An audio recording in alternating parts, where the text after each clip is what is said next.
1939년 6월 다시 못 볼 줄 알았던 평양으로 되돌아오게 됩니다. 11시 대예배 시간이 가까우자 그는 감옥에서 입었던 옷 그대로 그 옷을 거치신 채 산증인 교회 간단 위로 바로 올라섰던 것이었습니다. 7개월 만에 돌아온 주기철 목사님의 첫 번째 말씀이 무엇인지 모두가 다 귀를 기울였습니다. 이날의 주 목사님의 설교가 5 종목의 나의 기도라고 하는 이런 제목의 말씀이었습니다. 일사각오의 신념으로 항일 독립운동을 펼친 목사. 일제의 끊임없는 감시와 탄압에도 신념을 지켰던 주기철. 그의 애국심과 신앙, 투철한 민족의 길을 같이 거닐어 본다.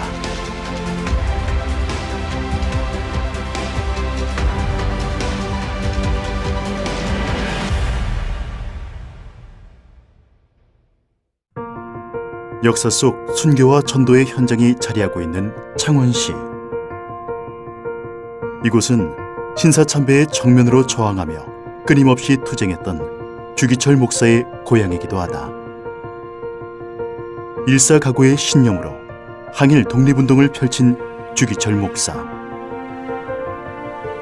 그의 애국정신을 기리기 위해 2015년 진해구 웅천에 주기철 목사 기념관을 설립했다.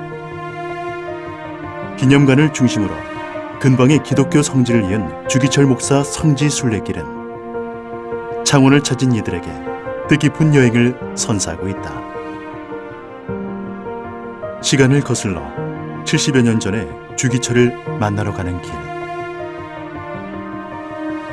전시관 곳곳에는 일본 침략의 역사가 주기철의 생애와 맞물려 있다.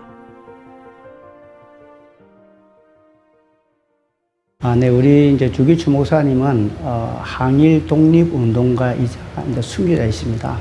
사실 그때 이제 우리 주기철 목사님은 신앙인이었지만 일본이 요구했던 이 신사참배라는 이 문제가 우리 민족의 어떤 말살 정책과 이런 모든 부분들이 결부되어 있기 때문에 일본 사람에게는 굴복하지 않겠다고 하는 그런 어떤 애국의 어떤 이제 민족의 정신에 강하게 씌워져 있던 분입니다.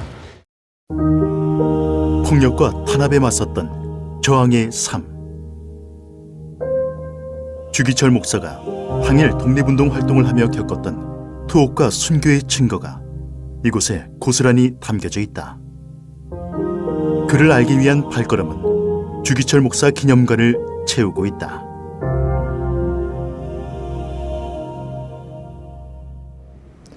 예, 제가 목사인데요. 전도사 때에 어떤 분이 앞으로 목사가 되면 어떤 목사가 될 거냐, 그런 어떤 질문에 그냥 나온 말이 나는 주기철 목사님처럼 될 겁니다. 이렇게 제가 대답을 해드렸어요. 그러다가 까맣게 잊어버리고 있었는데 또 이렇게 설명을 들으니까 그때는 정말 못 모르고 이야기를 했는데 지금 굉장히 가슴에 와닿는 어떤 그런 감동을 느끼게 됩니다. 자신에게 부여된 사명을 완수하기 위해 죽음을 각오한 주기철. 그의 애국심과 신앙은 어떻게 자라난 것일까?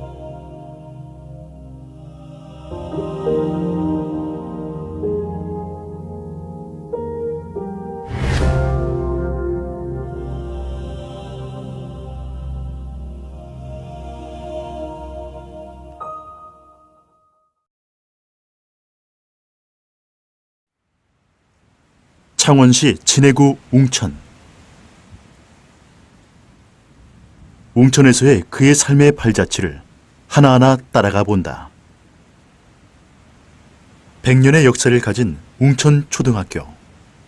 바로 주기철 목사가 다닌 초등학교이다. 투철한 민족 정신과 민족애를 배운 이곳. 당시 이름은 웅천 개통학교였다. 그 당시 대부분의 목사님들이 요즘식으로 말하는 초등학교 교육을 받고 성경학교 다니시다가 평양신학교 가서 목사 되는 이런 과정이 일반적 과정이었습니다. 그러나 주기철 목사님은 고향인 웅천에서 개통학교라고 그다음에 보통학교 과정인데 거기서 공부했습니다.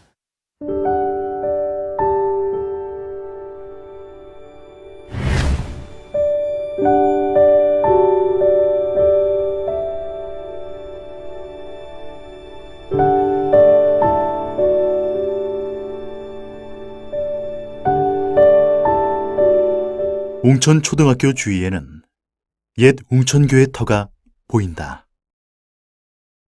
1910년 일제의 침략으로 한일 강제합병 조약에 따라 국권이 상실한 때 그의 나이 13살이었다. 그의 성탄절, 주기철은 처음으로 교회에 출석하게 된다. 나라를 잃은 그때 처음 찾았던 교회에서 총명하고 의협심 강했던 소녀는 어떤 소망을 품었을까? 소년 목사라고 불리며 신앙 활동을 시작한 이곳. 현재 선한빛 교회로 바뀌었다. 우리 주기철 목사님이 어릴 때는 그 당시는 예수 믿는 사람들이 많이 없었죠. 그런데 어릴 때 예수님을 믿게 됐어요. 근데 크리스마스 때 예배당에 왔던 게 예수 믿는 계기가 돼서 그 당시에 주 목사님 어릴 때인데도 청소년 시기인데도 믿음이 굉장히 빨리 성장한 것 같아요. 옛 웅천교회에서 현재 웅천교회로 가는 길. 현재 웅천교회 1층에는 주기철 목사의 순교 신앙을 알리기 위한 기념관이 자리하고 있다. 웅천교회 출석 교인 명부에 쓰여 있는 이름 주기복. 그의 어릴 적 이름이다. 본래 이름이 주기철이 아닙니다. 주자, 기자, 복자 쓰셨거든요. 그때 나이가 한 15살 정도. 나는 주님의 기독교를 철저히 믿겠다. 이런 의미로 이름을 개명을 하셨어요. 그래서 그 개명한 그 이름을 가지고 한평생 사셨고 또 우리에게 전해진 이름이 주기철로 전해져 있지요.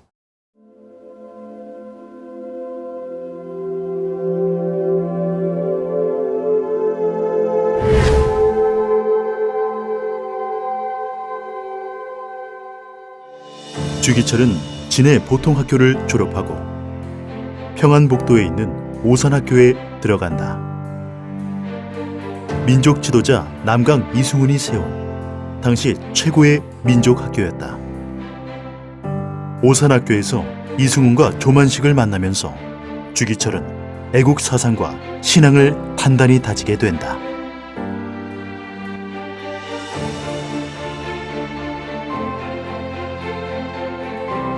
오산학교를 졸업한 주기철은 고향으로 돌아와 애국 계몽운동에 힘쓰기 시작했다. 1919년 3.1 만세운동 때 웅천 지역 지도부로 활동하면서 시대와 민족의 현실에 눈뜨게 된 것이다. 주기철은 이곳 부산에서 첫 목회를 시작한다. 부산 동구에 위치한 초량교회. 일제의 경제 수탈이 극에 달했던 그때 주기철은 자신의 것을 내놓으며 구제에 힘썼다. 이곳에 서서 주기철은 참혹한 식민지 시대를 벗어나기 위해서는 미래의 지도자를 양성해야 한다고 소리쳤다. 1926년에 초량교회 담임 목사가 됩니다만은 이 주기철 목사님이 중요한 관심을 가졌던 것 중 한 가지가 주일학교였습니다. 주일학교 교육을 위해서 여러 가지 방안을 제시하고 교육 전문가들을 초빙하고 했는데 이것은 아마도 주 목사님이 앞으로 한국의 미래 지도자를 양성하기 위해서는 교육이 중요하다는 인식을 했다고 볼 수 있겠습니다.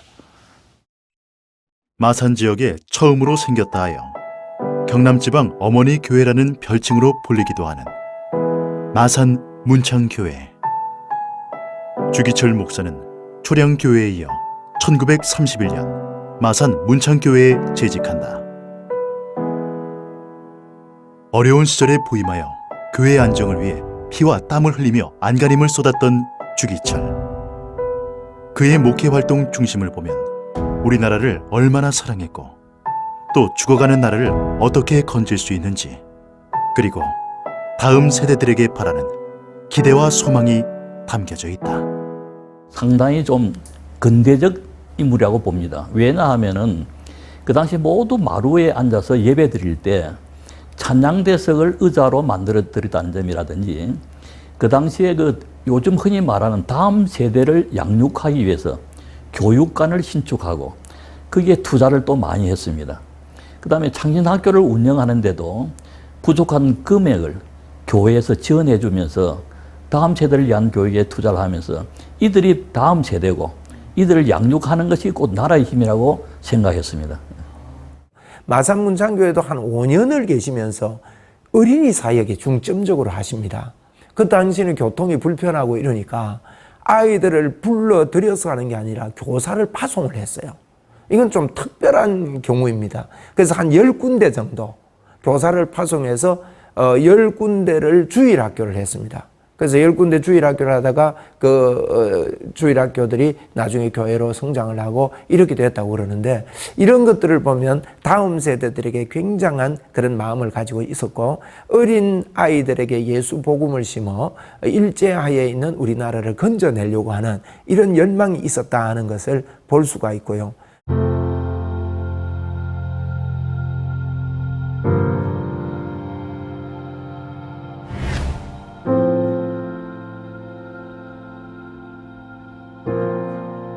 (1936년) 주기철은 평양 산정현 교회로부터 청빙을 받는다. 한국 기독교의 중심지인 평양은 그만큼 일제의 집중적인 표적이 되고 있었다. 산정현 교회에서 주기철의 첫 일성은 신사참배 금지였다. 일사각오였다.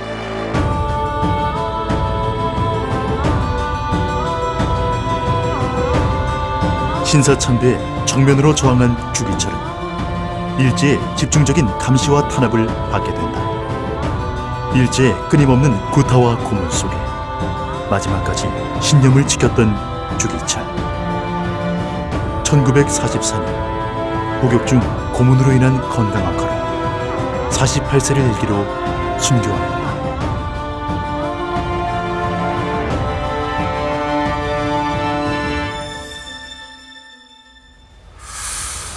그가 살았던 시대만큼이나 가파른 벼랑길, 그 정상에 선명히 새겨져 있는 십자가.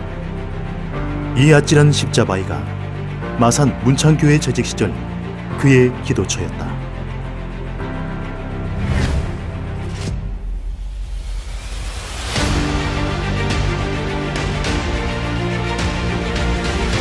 폭력과 탄압에 맞섰던 저항의 삶, 불의와 타협을 거부한 주기철의 절개와 희생은 암흑시대를 밝히는 등불로서 우리 역사 속에 영원히 기억될 것이다.